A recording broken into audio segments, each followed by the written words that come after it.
Hi, this is Belen Diet and you're watching the E-volve show. Today we're going to be talking about money.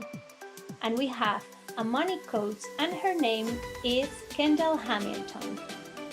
Kendall Hamilton is a money coach and she will help you to ditch debt, build a savings, grow your income and have a lot of fun in the process. Hi Kendall, how are you? Hi, I'm great, thank you. How are you doing? I'm good. Thank you so much for being here today with us. It's a total pleasure. And we're super excited to be talking about money today. Oh, I'm so excited to talk about money, and thank you so much for having me. Of course. So why don't you tell us a little bit about yourself and what you do in your business? Yeah. Well, I can give you the long version or the short version, but Whatever you um, want. no, so I'm Kendall. I am a money empowerment coach. And what I do is I help six-figure earners have more to show for the money that they're making. I help them keep more of their money. I help them pay off their debt 3 times faster and grow their savings. And I do this through a series of, combining strategy and mindset. So, what I've really learned is that personal finance is not just, actually it is not about the numbers. It is so much about the mindset, and Mm-hmm. there is not enough being said about what goes on in your mind, in your brain, when you try to apply the strategies and tips that you find from the experts and online. And so that is what I do. I help my clients kind of overcome those mental blocks with money to actually implement the strategies that they're learning so that they can actually make progress on their goals and their money and all of that. I absolutely love what I do. This kind of stemmed from, this was a few years ago when, my husband and I, we were kind of in that same situation. We were the six-figure earners and we really had nothing to show for our money. I think it was like during tax time. And, we were looking at our W-2s together and we were And like, you're like, oh no. what? Yeah, like where did this money go? Because we didn't have much in savings to show for it. And we had a little bit over $40,000 in debt. And, we weren't terrible with our money. We were young and living by the beach and having so much fun. But we also knew that, we wanted more. And so we kind of, went through this whole journey of paying off our debt and, just getting better with our money and getting smart with our money. Mm-hmm. And, we were able to pay off $30,000 of our debt within just 12 months, within a 12-month window. And we were able to do that while still living the life that we love. So let me just tell you, we went to Ireland that same 12 months. We went to Scotland. Mm-hmm. My husband went to Costa Rica. We went Yeah. on camping trips. We did a cross country trip to see friends. This was all during that 12 months. And so right then, that's when I knew, I'm like, oh, not many people are talking about this. Like, we can still crush our debt and be amazing with money and go on vacations and continue to have fun. Like, where is this being talked about online? Nowhere. Like, nobody does Nobody. it.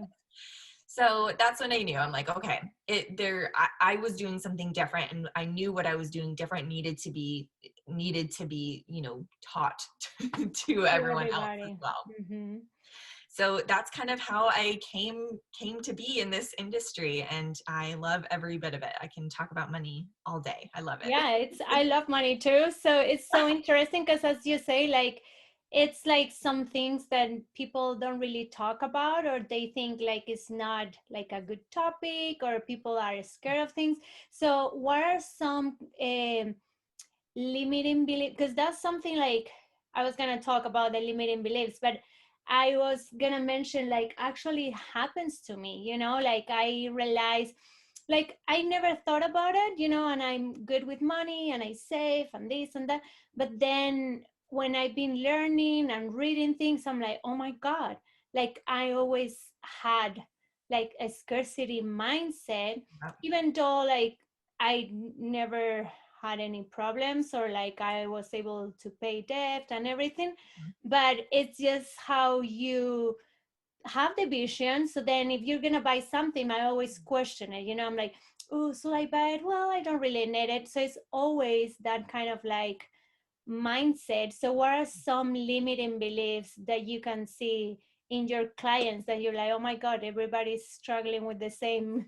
Yes. Oh my gosh. And I actually love that you said that, where you're like, I've never been bad. You never like had issues with money, but you still can catch yourself Mm-hmm. from time to time, like Yeah. saying limiting beliefs. And, I really, first, before kind of getting into what a limiting belief is, I do want to explain like what a belief is, in case like there, like, cause we hear that term thrown around all the time, limiting belief That's and true. money, Yeah. yeah, money mindset and all this stuff. And it's like, I really want to make sure that everyone understands what that is. And so, your money mindset is simply, it's a fancy term for saying what you believe about money. Mm-hmm. And all a belief is your most practiced thoughts. That's all a belief is. Yeah. And so we get our money mindsets. They say by the age of 7, we have developed our money mindset already. And we get this through the people that we are, with the most, who are closest to. So, parents, grandparents, friends, all of those things, aunts, uncles, whoever you're around the most when you're, in that very vulnerable age Yeah. group. You are just kind of taking in all of their beliefs about money, not Mm-hmm. even questioning. I mean, we're 7 years old, right? Who's going to question if a belief about money is true, right? Yeah. So we're taking in all of like what everyone around us is saying about money, and then we adopt them as our own. And then that becomes our money mindset. And people will go throughout their life choosing to believe these thoughts, never even questioning them, never even questioning to see if they're true. And then sometimes people will come across a book or the term money mindset, Something. or like, yeah, some type of personal growth, like account or a book, where they realize like, oh, hey, like I actually do have a say in what I believe about money. And maybe this belief I have that's been ingrained since I was a teenager really isn't true. And so, a lot of people do walk around with those limiting beliefs that they don't even stop to question. And so, I think a really, really common one that almost all of my clients have is there's never enough. There's just never enough, right? You could be That is making. that is so good that you mentioned, Kendall, because the other day I was talking with a friend and we were talking about this, and she's like, I always feel like I will be good when I have this money in my bank account. I'll be good when this money I have in an account. And she's like, I never feel that it's enough. So what Right. are your, like, with your clients, like what do you do with that one? So it's a normal one. Oh my gosh, yeah. Oh gosh, so normal, so normal. So yeah, the never enough feeling, that's a difficult one, because not difficult in how to change it or anything, but difficult because if you never stop to question that belief, like it's never enough, then you're Mhm. always chasing something, because you'll say, okay, when I get to $10,000 in my savings account, it'll be Exactly. enough. But then you get to $10,000, if you haven't done that work to kind of, you know, reset your mindset, you're going to get to 10,000 and you're going to be like, oh no, wait, that's not enough. I need 20,000. Then you Yeah. get to 20,000. It's on and on and on. And the same thing with your income, right? Like if I can just make, 100K a year, if I can just make 150 a year, if I can just get to 200, like, so you're always chasing that never enoughness. Mm-hmm. And it's just like an ongoing game. And so, what is really important to know is that you're not chasing the money. Like you're not chasing the money. What somebody is chasing when they're thinking like it's not enough, I just need to get to this. Mm-hmm. They're chasing a feeling. Yeah. They're chasing the feeling that they think they will have when they get that money. So let's say somebody's trying to get like, oh, I'll just be happy when I get $20,000 in my savings account. What I ask them is, because why? Like why, what will you be feeling once you get to $20,000 in your savings account? Mm-hmm. And they'll say, well, I mean, I'll feel like so much more secure. Like I'll feel really accomplished and confident with my money. And it's really important to know, like, that is available to you right now. Like Yeah. that feeling of security and confidence with your money is available to you right now, regardless of your circumstances. Regardless of your circumstances. Mm-hmm. And so we can choose to feel that now. And it's always best to like why feel crappy the entire way up to $20,000 and then feel Mhm. confident, right? Like, why not feel confident and secure all the way up, like while you're building up that savings account or while you're paying down debt or whatever the goal is that Yeah. you're working towards, you know? And so, yeah, that feeling is available to you right now. Hmm. And so that's what I help coach my clients through that. Like, obviously there's more to it, and, helping them to develop the To feel comfortable with that. right, develop the mindset to feel confident and secure with their money, regardless of their circumstances. But that, I would say, that is, step one. Mm-hmm. So Yeah. what are other things that you come across? Like, because that's the thing, like, I feel like we don't realize that sometimes we have troubles with money. So I want to like make sure we can mention a few things so people who are watching, all of you guys who are watching, is like, oh, I might need to like Mm. look into this for a little bit. Yeah, I mean, I recommend everybody looks into money mindset work Mm-hmm. for the sole reason that if you haven't before, like I mentioned earlier, you may be adopting somebody else's beliefs about money that aren't even yours. And so you want to have your own set of beliefs about money. And if you've never done money mindset work, then guaranteed you probably have somebody else's views on money, not your own. So just for the purpose of, wanting to have your own beliefs about money and getting to choose that, right? And so definitely, if you haven't done money mindset work ever before, I strongly recommend anybody who's listening do that, because it's fun. Number one, Mm-hmm. it's a big wake up call, and you'll really learn some things about yourself that you're probably like, oh, I didn't realize I was doing that, but now that it's been brought to my attention, I do. But there's so many limiting beliefs that I would say actually people have that maybe they don't even realize are limiting. um one good one is, um when somebody says, like, oh, must be nice. Yeah, When totally. somebody is looking at somebody else's circumstances or whatever, they just bought a Like boat or a nice, vacation yeah, or and new they say, car. and they say must be nice. Messing. That is a limiting belief. Why? It's because it's insinuating that that person can have that thing, but you can't. Mm-hmm. It's not possible for you.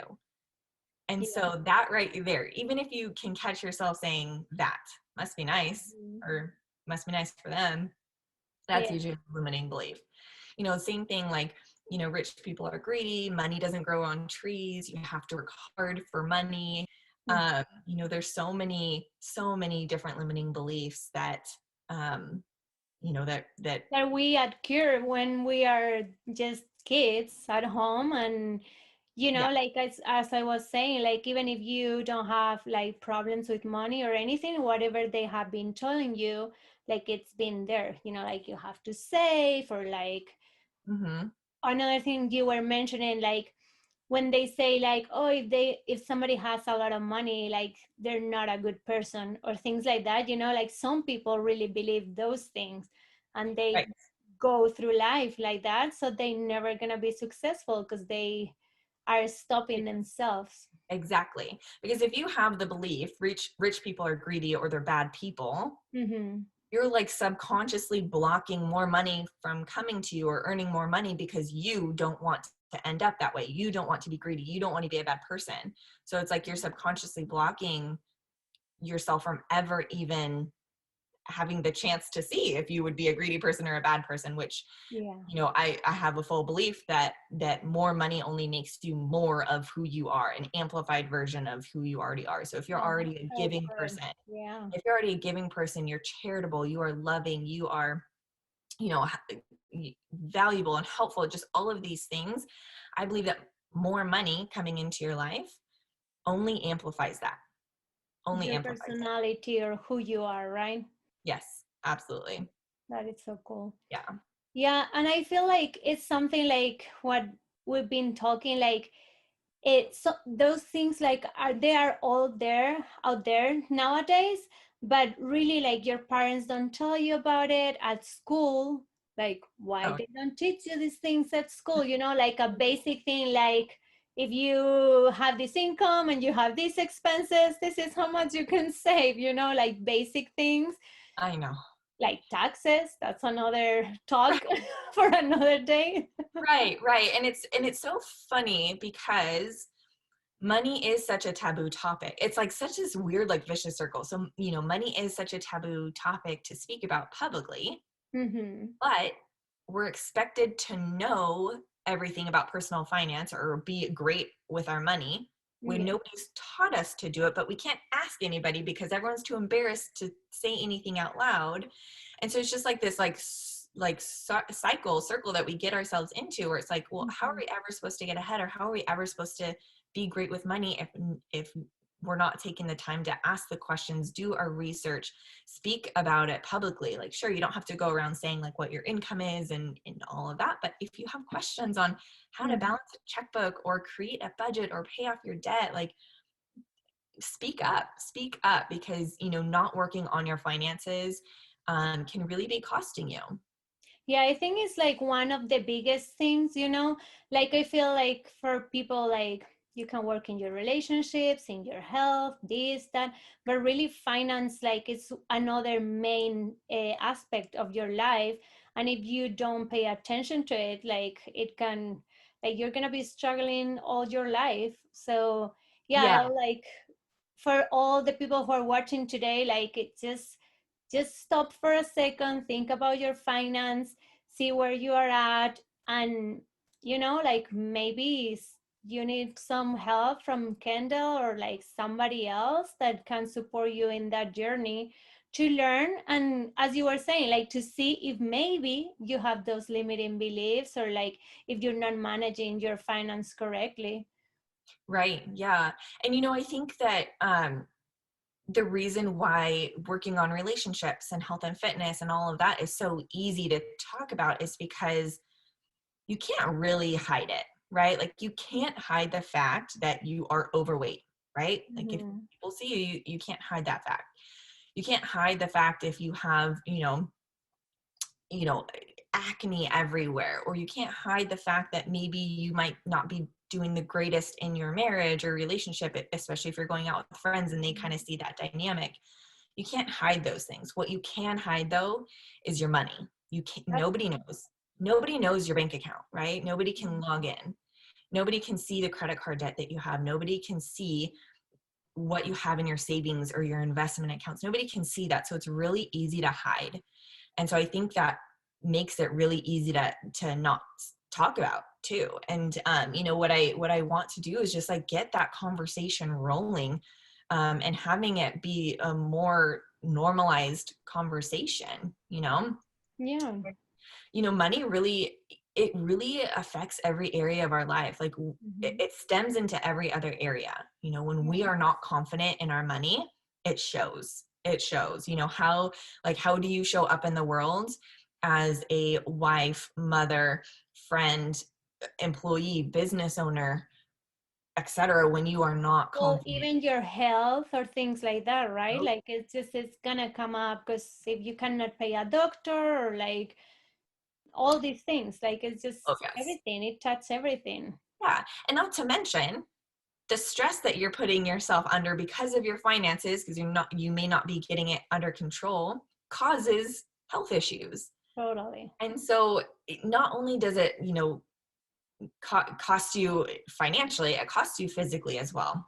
Mm-hmm. And so it's so important to just get your finances under control, and that may be something as simple as just getting organized with your money, just getting organized with your bills and what your debt is, and all of these things. Just getting organized can make all the difference in how you're feeling about your finances. Yeah, I think that's so important because that's another thing. Like for me, like I love spreadsheets. I know how much spend in the Yeah. month. I do all of those things. But then I realize I'm like, no, everybody's like that, like no everybody knows how much they're spending per month or how much money they have in income or like things Right. like that for me are like kind of like natural because I like those things, but it's like a very good point that you make for people, like just the fact of being a little bit more organized Mhm. and check on those things so you can realize like if you're spending too much or too little. So what will be some like tips, or for anybody who's watching today, how can they start with this situation, like to analyze if they're doing good or how to improve their debt or all these things?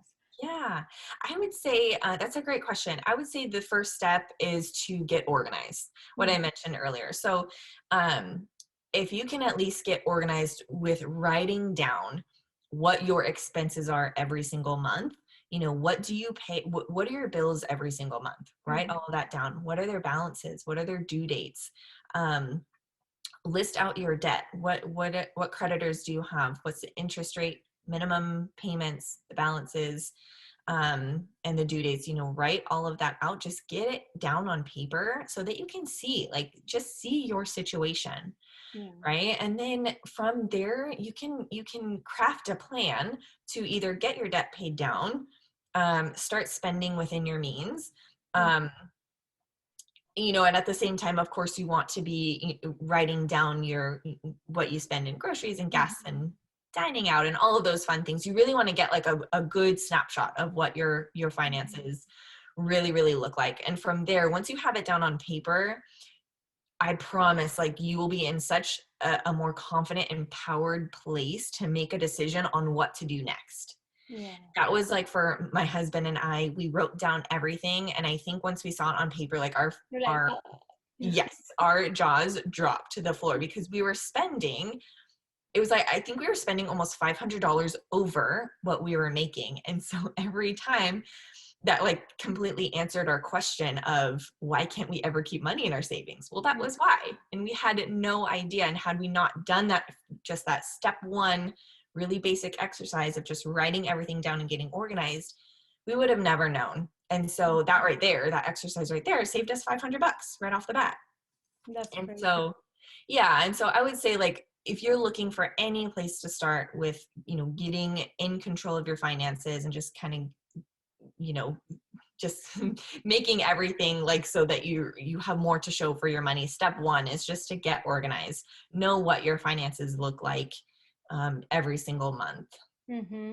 Yeah, that's so good because I feel like what we're saying, like, no, everybody look into those things, and it's just basic. Because then what you were mentioning, like sometimes, like not right now, but a few years ago, like for example, coffee. Like I will get coffee outside every day, and all those things are like Yeah. Yes. I like know. just little things that are eating outside or things like that, that you're like, well, I can have a great meal at home and I don't need to spend that much money in a restaurant or go for the weekends or things like that. Just the small things will make a huge difference at the end.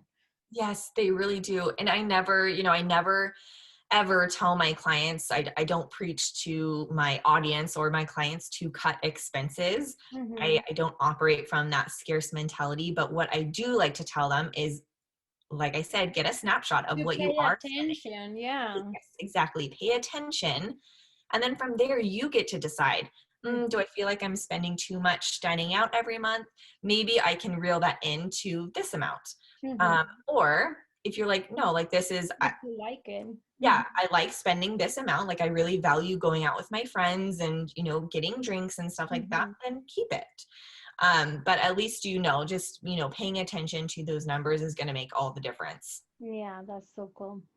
So yeah, that's so valuable. So how the audience can connect with you? How can they find you so you can support them with all these money matters?